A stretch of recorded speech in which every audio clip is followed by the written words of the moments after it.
Informasi dari Prodi Teknologi Informasi Fakultas. Menjelaskan pengertian sensor api. Sensor api atau flame sensor merupakan salah satu alat pendeteksi kebakaran melalui adanya nyala yang api tiba-tiba muncul.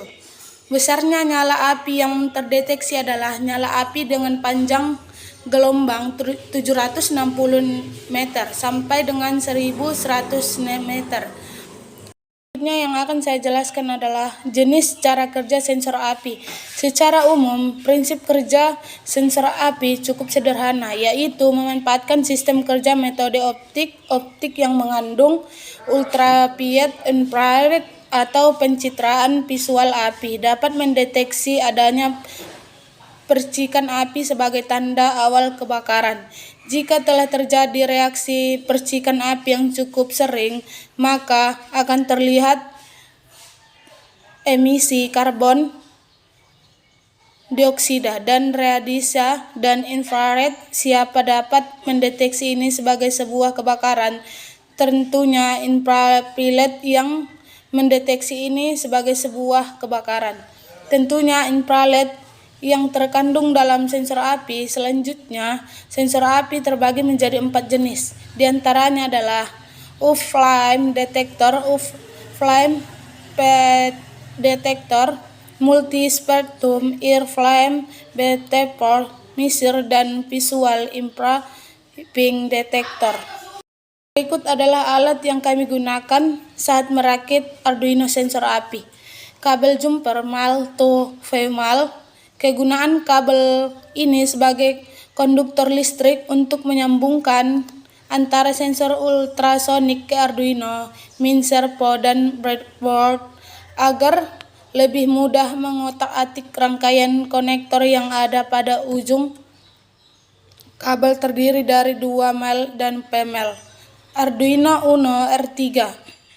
Rangkaian mikrokontroller berbasis Atmega 328 yang memiliki 14 pin digital output di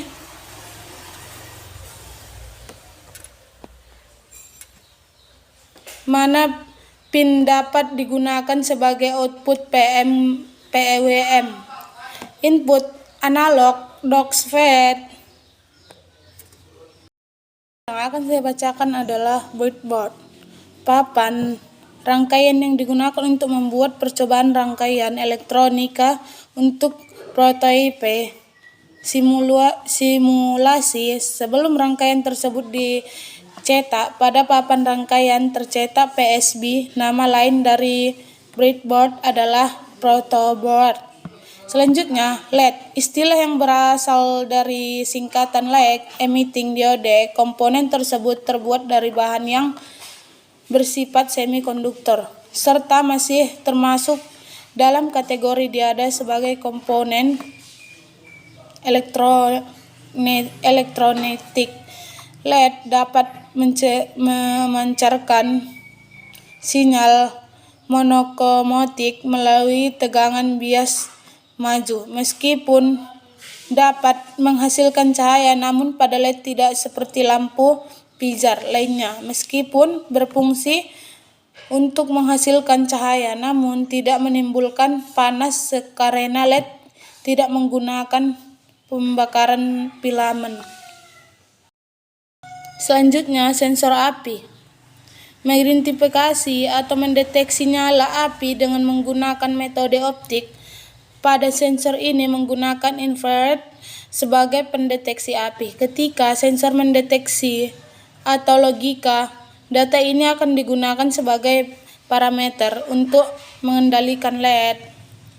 Metode sensor api terdapat 3 pin, yaitu Fuse, GND, dan DO digital output. Namun pada varian lain di pasaran ada juga yang memiliki 1 pin tambahan, yakni A0 analog output. Selanjutnya, kabel jumper male to male dapat digunakan untuk menghubungkan komponen-komponen elektronik yang Anda gunakan memiliki panjang antara 10 cm, 20 cm, hingga 30 cm. Selanjutnya, buzzer. Ketika suatu aliran listrik mengalir ke rangkaian buzzer, maka terjadi pergerakan mekanis pada buzzer tersebut. Akibatnya terjadi perubahan energi dari energi listrik menjadi energi suara yang dapat didengar oleh manusia. Umumnya, jenis buzzer yang beredar di pasaran adalah buzzer piezoelectric yang bekerja pada tegangan 3-12 volt DC.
Sekian dari presentasi saya. Jika ada yang kurang atau lebih, saya mohon maaf. Saya sudahi dengan salam. Assalamualaikum warahmatullahi wabarakatuh.